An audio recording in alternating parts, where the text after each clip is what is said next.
Oh my goodness. Hello. Welcome back. Another Monday. A lot more, casual of an environment and a fit.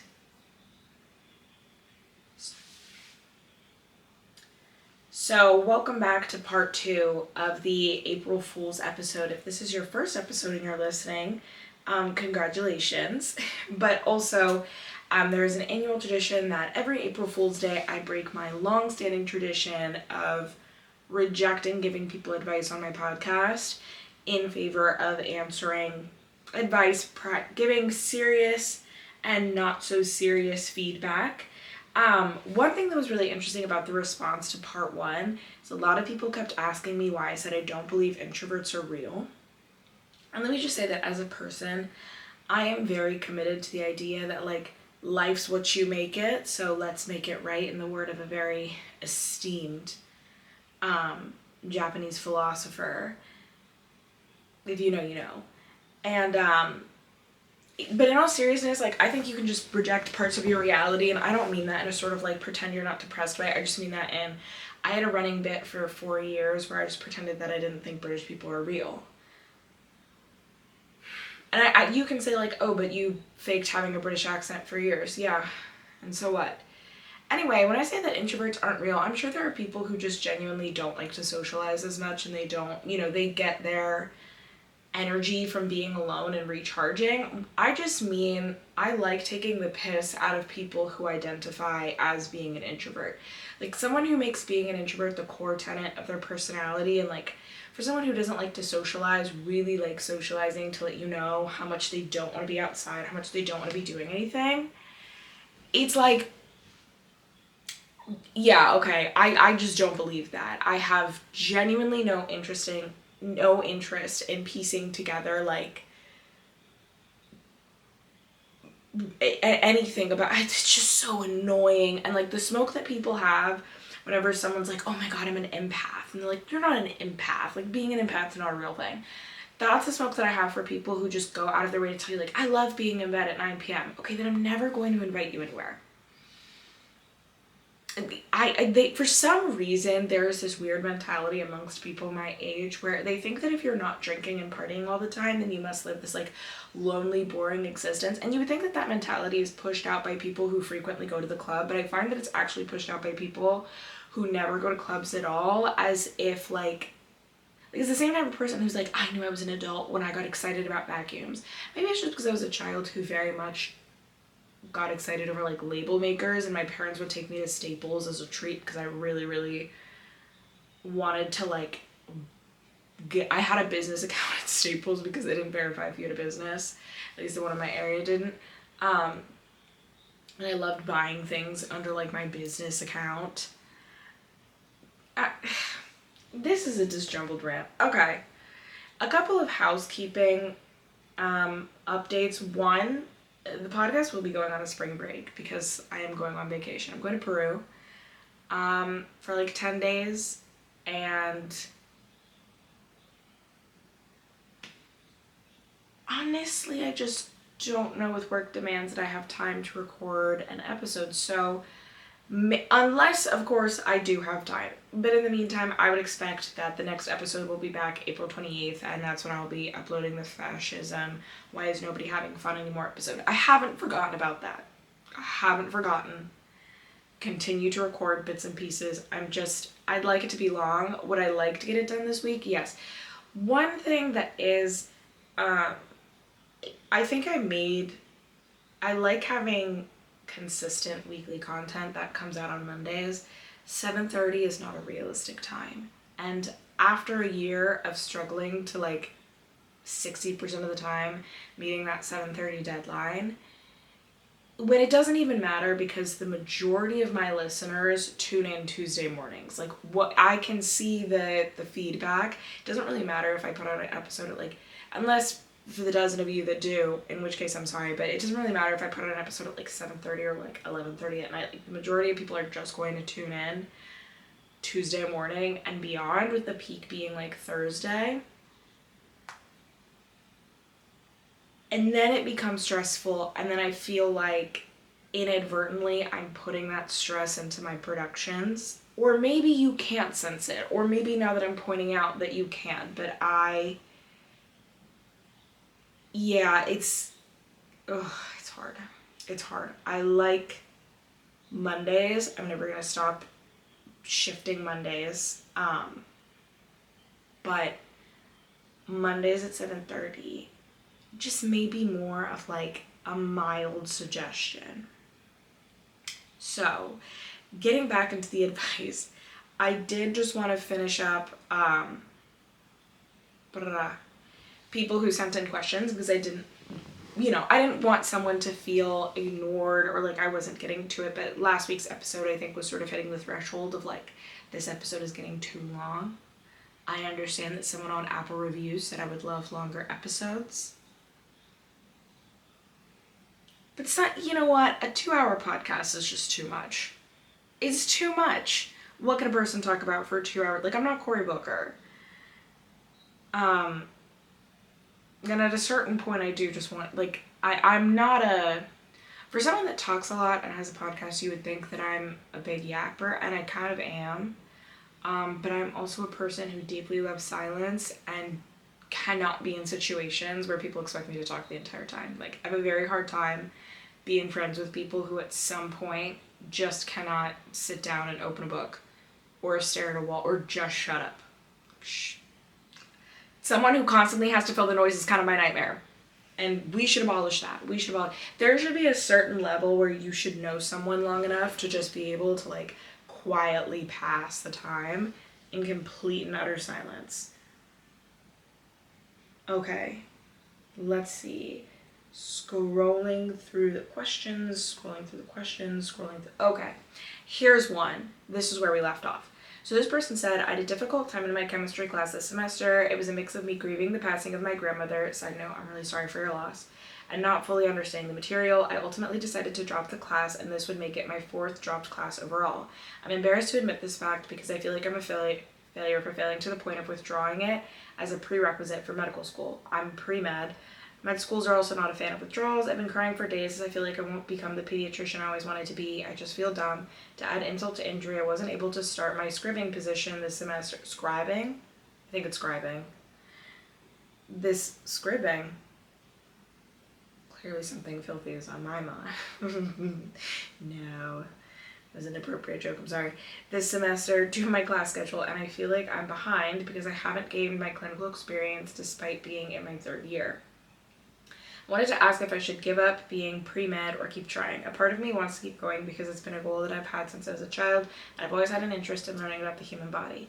The other wants me to drop it because I feel as though I will be causing myself more stress because of the heavy subjects that I need to learn before taking the MCAT. Physics, chemistry, calculus, and will ultimately disappoint myself. And so they wanted my perspective on the situation. While I cannot speak to the intricacies of getting into med school, I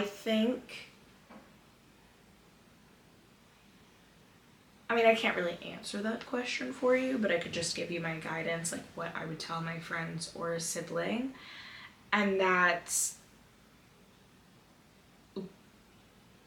like, when asking yourself, is this something you actually want? Is this something you want because you've wanted to be a pediatrician since you were a kid, and so you didn't commit to other goals or explore other goals? Or is it something you really want because you know you won't be satisfied unless you get it? If it's the latter, if it's truly like you do a lot of introspection and you're like, I can't see myself being happy unless I do this, then perhaps you will have a longer, more difficult path to med school. Although, to be fair, and as I understand it, like just having, siblings in med school and friends who've done the whole shebang, it does seem pretty rare to get in after college. And like, I know more and more they're incentivizing people to like go get other degrees or go get like real world experience before they're taking people in med school. Like, that is not as common. It's kind of the same way within law. Like, law schools are prioritizing less what's called like K through JD, people who just go straight from like high school to college to law school, and more trying to focus on like adults who have real world experience and probably the life experience to know if they actually want to enter the profession. So in that case, while you may not be a candidate realistically who's able to get in and like say their senior year, like, oh, this is where I'm going to med school, it's not saying that you can't like go and work at a hospital for a bit and then get into med school. You know what I mean? But if you're struggling because you feel like I've put myself on a path and I don't know I'm committed to it, first of all, there are plenty of other things that you could do with your degree, even with the economy that it's looking the way that it is. I really hope this is helpful because this is so out of my purview. And this is also why I struggle to give advice. Like, I like the things that I say to like have weight to them and be well researched, and so I just want to give the caveat. I know I gave so many caveats last time, but I also just want to give the caveat to this one that like some of you guys are asking me about things that are just completely out of my depth. So like, please don't let this be the final nail in the coffin, you know. But you're not dumb, and you're not stupid, and you're also in a very difficult class. And who cares if you had to withdraw a bunch?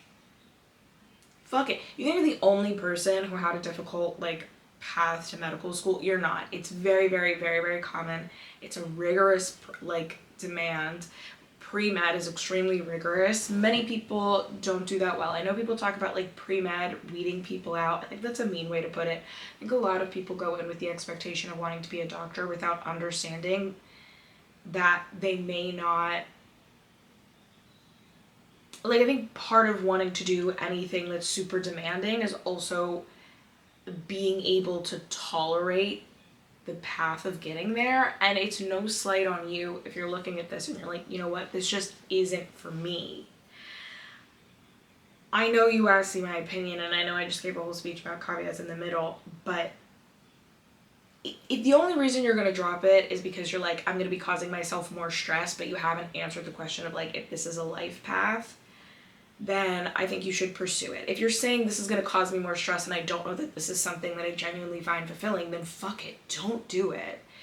Because you have at least another 14 years of like grueling education and sacrifice ahead of you if you decide to go down the path of medicine, right? It's 4 years of med school, at least 4 years of residency, and then depending on what you decide to do, you may have like 2 years of a fellowship.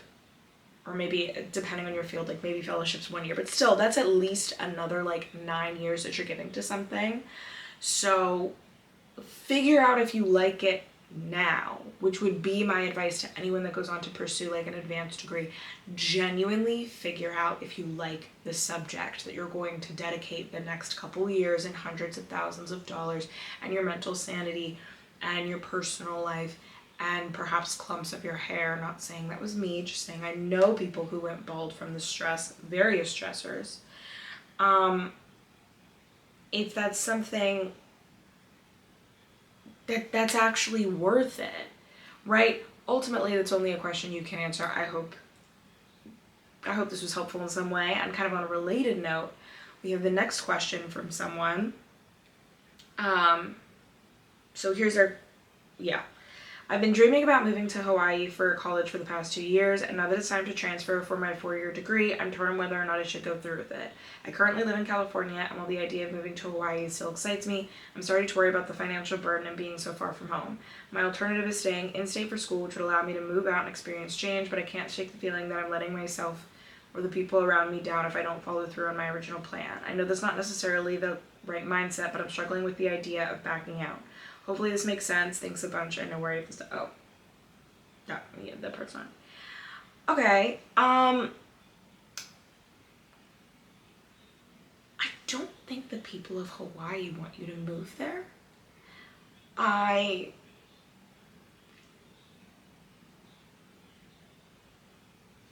If you're a Hawaiian, you can chime in. But like, as I understand it, they're not asking for people to come. And I'm gonna be real, Hawaii's not the only place in the world that looks like that. Like, I studied abroad in New Zealand my junior year of college. I don't know, I think I've mentioned that.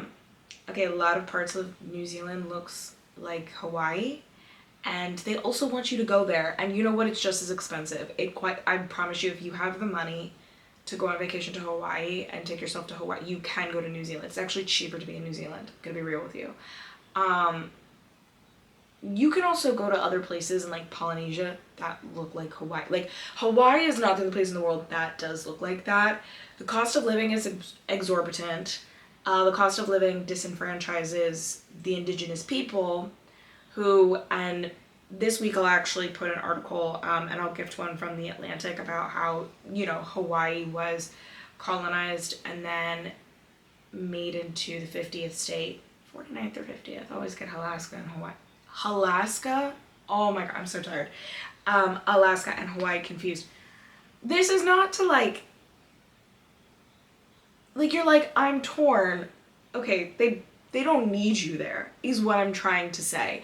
And also, given what's happening with the economy, like, maybe it's just not a good time.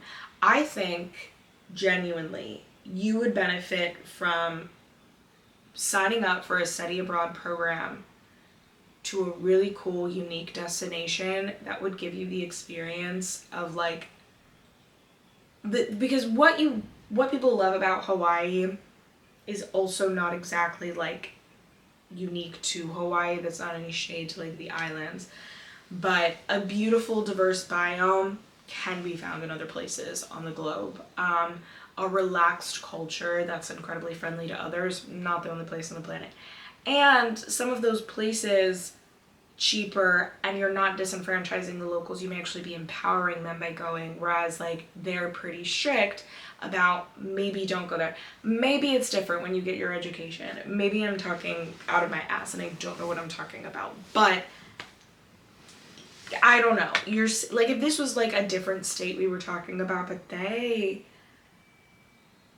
don't want you, and the financial burden that you're worrying about is so real, girl.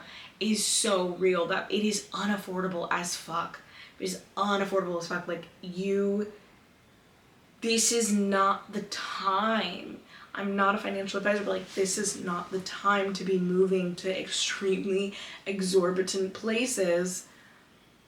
I keep saying the word exorbitant, clearly that's the word of the day. I also think that, like, California is pretty cool. I understand not every part of California is like on the beach, but like, you are in one of the states that people want to get to. Take advantage of that in-state education. Get an in-state education. Look into study abroad programs. I highly recommend New Zealand. New Zealand over Australia any day. But to actually address the part that I think is more important to you, I can't shake the feeling that I'm letting myself or the people around me down if I don't follow through with my original plan. And I think this goes back to what the other girl was saying about her original plan and med school. You are allowed to change your mind at any time, and nobody's going to come and beat your ass, and you don't have to beat your own ass about it, right? Like, you are not anybody that would cast judgment because you didn't go through with the plan when you were younger and didn't understand the realities, or just found yourself in a different circumstance and wanting different things, is not a person who's rooting for you, and it's not a person that I would recommend you keep in your corner. You're genuinely having this much trepidation, and it sounds like perhaps the only thing that's forcing you to go is like this idea of perceived judgment from others or yourself. That's not a good enough reason to do something, right? You're correct that it's not the right mindset and you're struggling with the idea of backing out. You're not backing out. You're making an informed decision based on what you know now. And again, I would highly recommend, and like, go on subreddits, try to connect with locals, like try to learn more on TikTok. And like, I think the article that I'll put is a pretty good perspective. But again, really seems like they're not exactly thrilled with the idea of like more and more people coming onto the islands, at least right now. So in this situation, you may just kind of be doing the right thing, you know? Moving on to the next inquiry. Okay, this person said, I'm pretty sure I remember you saying you have ADHD. Correct, me. I'm in the process of getting diagnosed. What are some things you do that actually work, like random crazy things when you're off your meds, especially for executive dysfunction? I know you probably hate to talk about dating and giving dating advice, but what do you feel are the most important tips for neurodivergence when it comes to dating or friendships? Okay, so to address the first thing, quite candidly, never goes well when I go off my meds. This is actually the number one advice that I would give for someone with ADHD who's relying on their medicine. Every couple of years, because of the success that I've made with being on medication, like being able to be more regulated and not struggling with executive dysfunction so much, I will convince myself that I don't need the medication and that it was like a mental weakness, and now I'm mentally strong, and it always backfires. It always backfires in some way. My academic performance would tank and things would just get so much harder and so much more difficult. It was not a pleasant experience. So I can't say that in good faith I'm like, just fuck the meds, girl. Like I said in a past episode, the ADHD broadcast, like meditation does really help. It does calm me. It does soothe me. Medication does not replace, or meditation does not replace medication outright for me. I have heard for some people whose cases are not as severe, it is like it is very helpful, but like that's my craziest tip. Like, don't convince yourself that you don't have it and then go off of them. That is my random crazy thing that I would try. It never works. Also, the question about dating, what are your most important tips for neurodivergence when it comes to dating or friendships? Sometimes I don't understand the fascination with like the neurodivergent brain versus the neurotypical brain, and like this is because I've never been neurotypical, so I guess I can't, like, what neurotypical advice would I give? I don't know. I don't know if that makes sense. The most important tips for neurodivergence in dating or friendships is that you still have to be accountable for your bad behavior, even if your bad behavior is really just a symptom of the underlying thing that you struggle with. I think people will rock with you no matter what. Like, I don't think it's too hard to find friends, or maybe I'm just speaking from like a place of privilege, I don't know.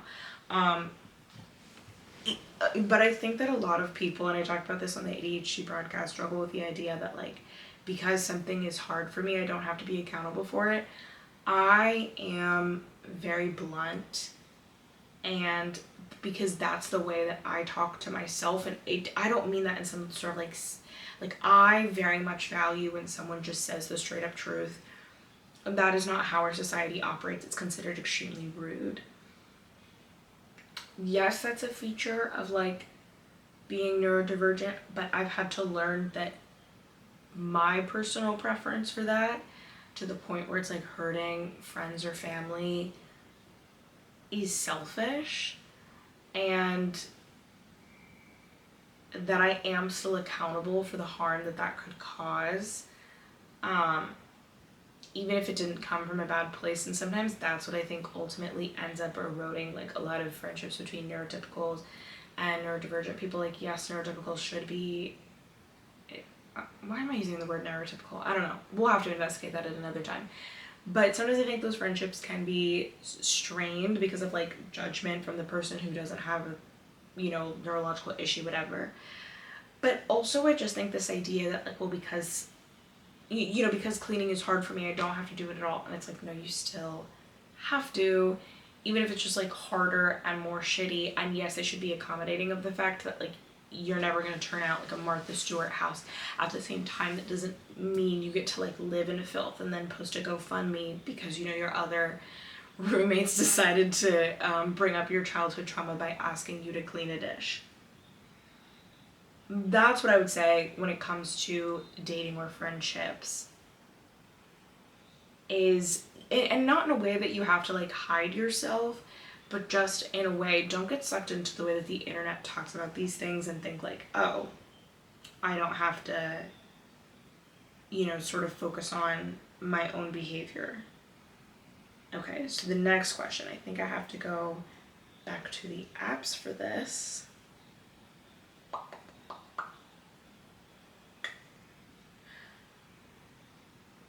Did I answer this?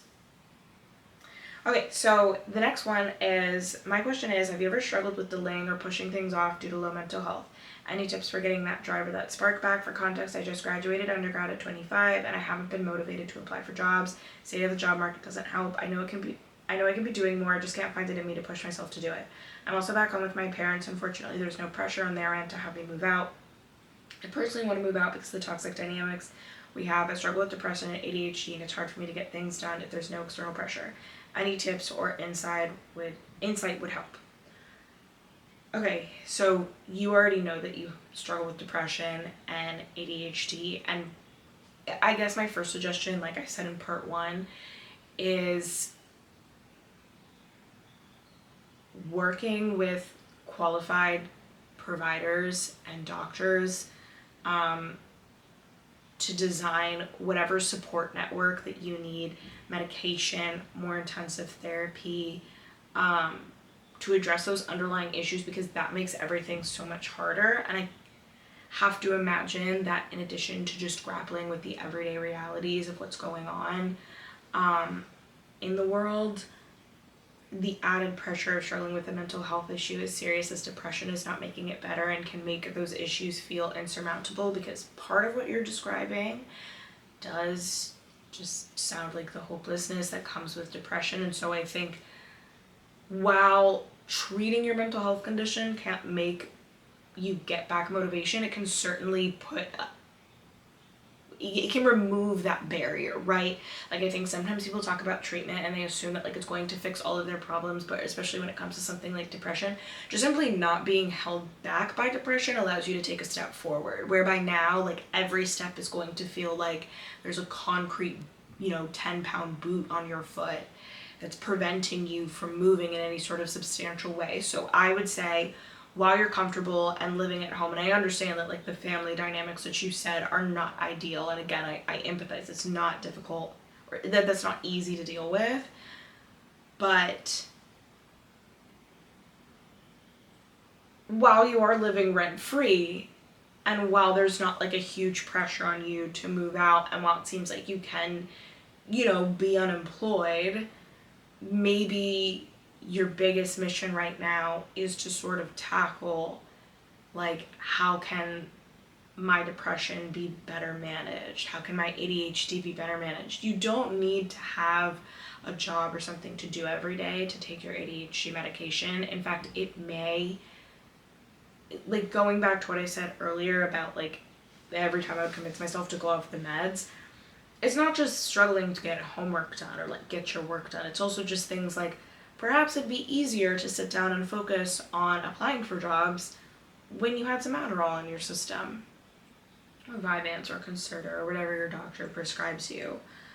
But those two things just sort of remove the barrier that I imagine is a really big impediment. Because a lot of the language that you're using, I just can't find it in me to push myself to do it. Perhaps it would be easier to push yourself if you weren't also dealing with very real impediments to your life.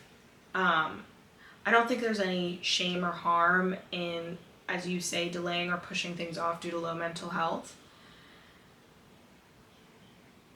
Take all the time that you need to heal, and you're in a position where, again, you don't like your family dynamics, but you at least can focus on bettering yourself without the pressures of a job. Because I was looking for a job, and then I found a job, and heaven knows I'm miserable now. That is one of my favorite TikTok sounds. I was looking for a job, and then I found a job, and heaven knows I'm miserable now. Yeah. So that first, then everything else second. Okay, next question. Some of these are, ooh.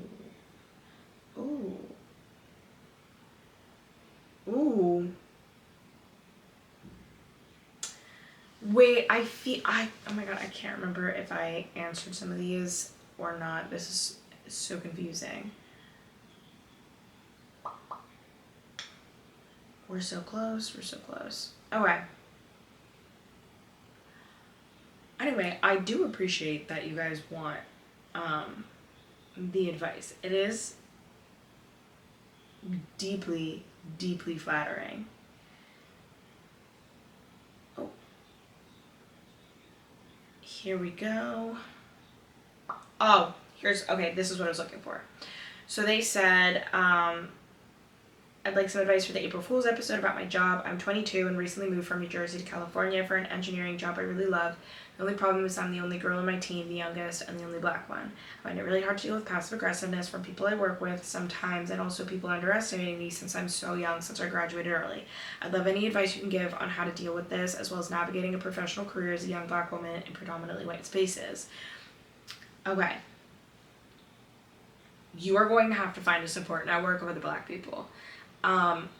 If there's nobody else Black at your job or on your teams, then I would say start, like, get on Facebook groups, get on, I know for my profession there's like bar associations, and you can join like the minority sections of bar associations. Find engineering groups aimed at Black people, if you can, Black women, but like Black people in particular. And if you can't find that, then find groups that are aimed at like professional Black women, like networking groups, which in turn will turn into a support group. And you're gonna have to find yourself with people that you can commiserate with daily, because the advice as someone who's been in those environments, still in those environments, like, you are going to have a people that you can,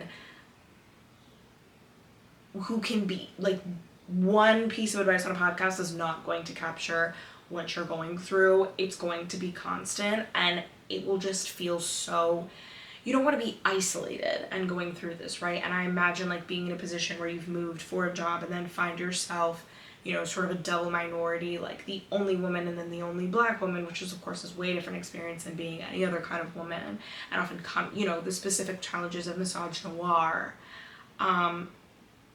Just having that support system to navigate it, someone who can validate the bullshit that your coworkers are giving with, because handling this alone, handling this with like an isolationist, I'm sorry for burping earlier, I feel like I have to address that, sorry, in isolation is going to kill you. You're going to burn out, you're going to have horrible reactions. I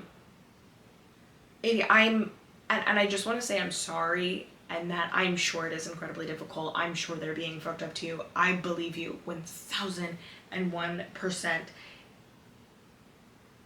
I also think navigating a professional career as a young Black woman, personally I do it because I have older Black mentors. There are people out there that want to help you. You just have to find them, and there's no shortage of Black people in California. Like, you're not in like North Dakota or something, you know what I mean? So that's what I would say. This will become less aggravating once you have a good support system of people who are in the same professional spaces as you, even if they're not in your job. And also to connect with people in networks so that you could perhaps lateral in like a year or two to a better space, because chances are they probably know places that are a little less hostile to work. Like, you don't know that kind of stuff because you're moving into the state and you don't have any connections there, but I would say, like, reach out to the alumni association at your school and maybe see if there's any like Black alumni that you can connect with and talk to. Someone in your position will want to take you on as a mentor. Unfortunately, all the advice that I can give you about, like, you know, make sure that before and after work is fun and enjoyable isn't going to erase the reality that, like, you have to spend 8 hours in this environment.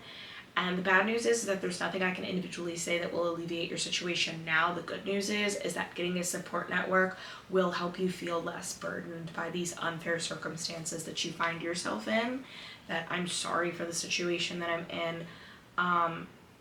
And that having a support network genuinely saved me, especially in situations like law school, which I've talked about before, were like extremely hostile and hard to deal with. I also want to say congratulations to you for being a 22-year-old like young Black engineer. Fuck yeah. I guess I will give this piece of advice. Sometimes when it comes to Black women, we're almost told to like imposter syndrome is almost, I find it insulting when someone suggests that I should have imposter syndrome. And I always think about the Michelle Obama quote. She talks about, I believe in her latest autobiography, like becoming her, so something like that. No, she didn't write something called Becoming Her, but it was Michelle Obama's book, and she talks about getting into these spaces and how these people like weren't that smart or weren't that brilliant, that they were just like lucky and privileged and connected. Not that they didn't like work hard or that they were smart, but that they weren't like more imbued with specialness than the average person.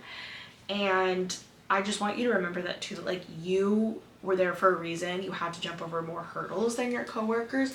You are not less qualified to be there. It actually means that you're more. And no matter what they throw at you, you keep your head high. You never cry at work. You never let them see you sweat. Every time someone makes a weird, mean comment, I'm sorry, I don't understand what you mean by that. Also, document everything. When I say document everything, if your boss gives you an assignment, you follow up with email and you get it in writing, what the assignment is. Anytime you get a compliment or an accolade, write it down, because you'll have to be the person to bring it up in your performance reviews. But just make sure that all your interactions are with writing, because what's going to happen is they're going to rely on like a slip up or something. And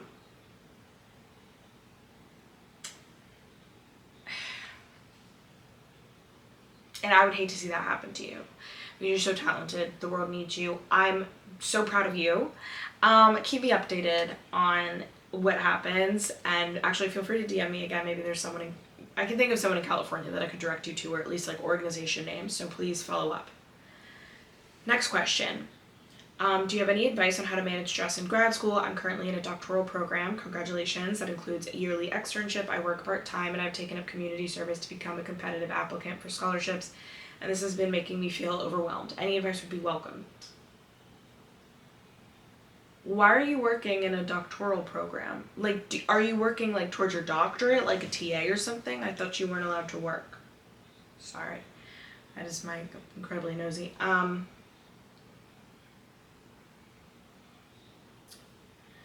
Yeah, you're gonna have to drop one of those things. I'm gonna be real with you. I just read your message again. Don't drop out of school. You can't get rid of the externship.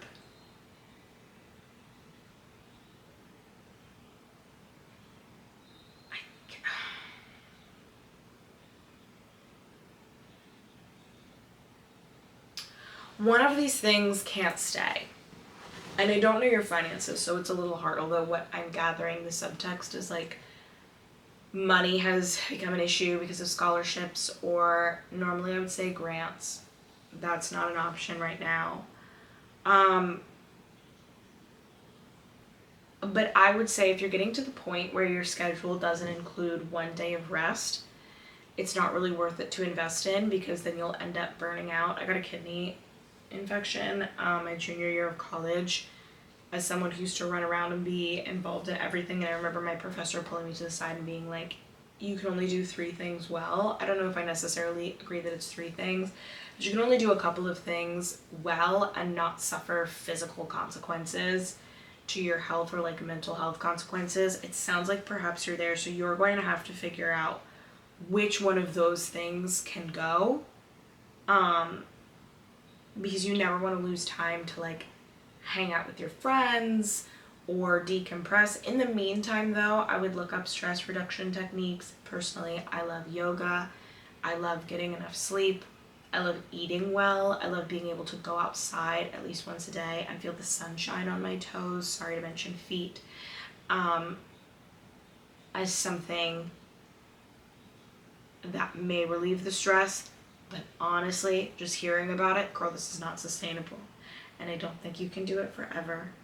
And I'm really proud of you though for becoming a future doctor. Like, again, that's so cool. I'm so happy for you. You have so much to be proud of, and your effort will be rewarded someday. But just don't burn yourself out trying to get there, you know? Okay, next question.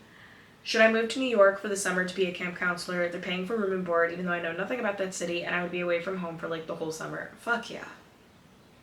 Don't think there's do new experiences, even if they scare you, and especially do new experiences if it sounds like it's going to be basically free. Yeah, know nothing about that city. It's gonna be so fun. It's gonna be so fun. Sounds like you'll be in like upstate or rural New York. It's gonna be, do it, and if you don't like it, you can always quit. They're not gonna make you sign a blood oath and a blood like, you can just decide, I don't like these kids, I don't like summer camp, I don't like mosquitoes, I'm done. But I think that it's gonna be an experience you look back on and cherish forever, so you should go for it.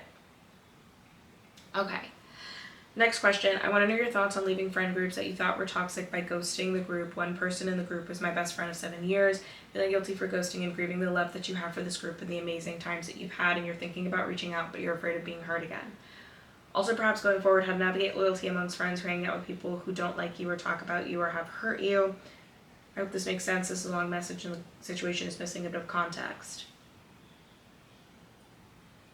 Okay, so without the context, I do think, unless these people were hitting you or abusing you or like they're molesters, I do think ghosting someone is a bit nuts.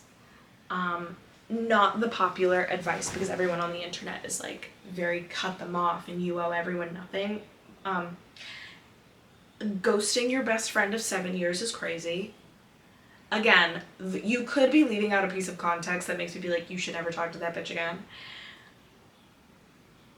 But like, you're saying I'm feeling a little guilty for ghosting. Yeah. Well, it wasn't great. I'm not saying it like you're a bad person or anything. I do think if you reach out, be prepared for the hurt, like the idea that I'm afraid of being hurt again, be prepared for that to be reciprocal. I would know personally that, like, you know, Trey? Hello?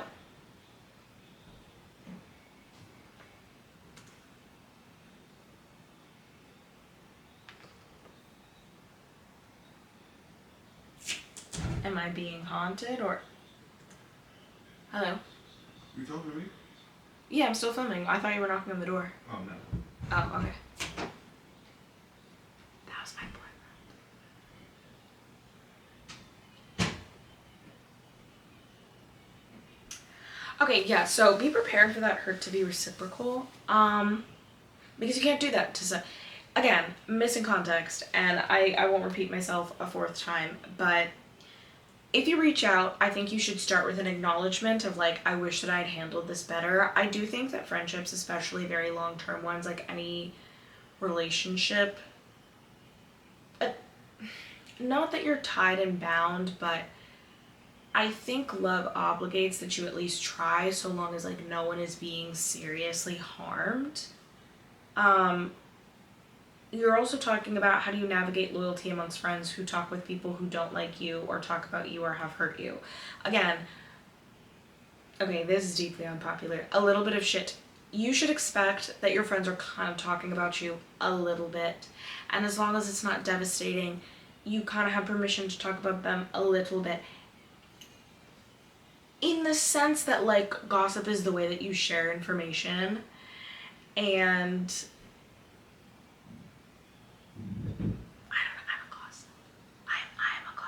that may just be my toxic trait. I think there are lines. I think that was horrible advice to just throw out. There's lines and there's nuance. I am a firm believer that if someone has done something egregious to my friends, I'm not done with them. But sometimes people can be petty. Like, no, I'm not going to stop being friends with this girl because you thought she like subbed you on Twitter. Or you have like a one-sided beef, or because you don't like her, like, no, I can't like her. That's immature. I don't know. It's so hard to answer this. I by the way, I appreciate like the comments that you sent in. It is so hard to answer this because I really do feel like I'm missing a necessary amount of context. Like, I can't tell if I'm responding to something that's extremely petty or extremely serious, or maybe just something in between. Overall, I would say that you seem to love and care about these people, and you should communicate that to them and do the necessary uncomfortable work to communicate your issues directly. Instead of, you know, kind of avoiding it. Does that make sense?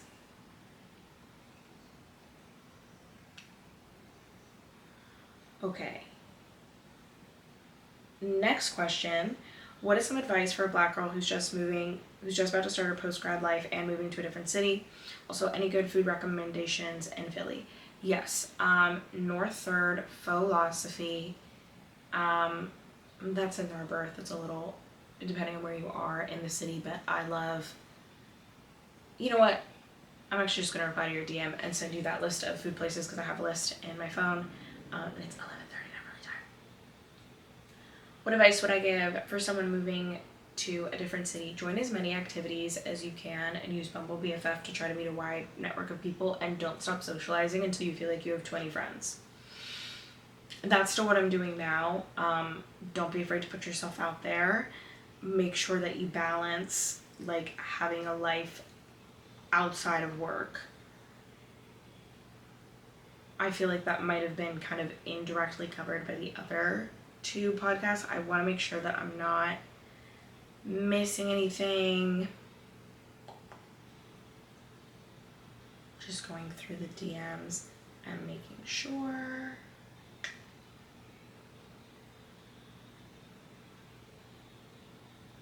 Okay. I think that is all of them.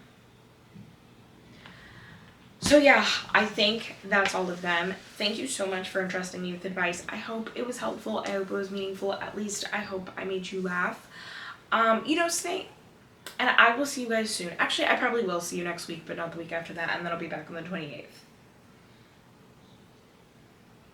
So yeah, I will see you guys soon. As always, thank you for rocking with me. And don't forget to vote for me in the BIA nominations and in Midsummer. So we still have a little bit to go. But thank you so much for listening. And I'll talk to you later. Love you.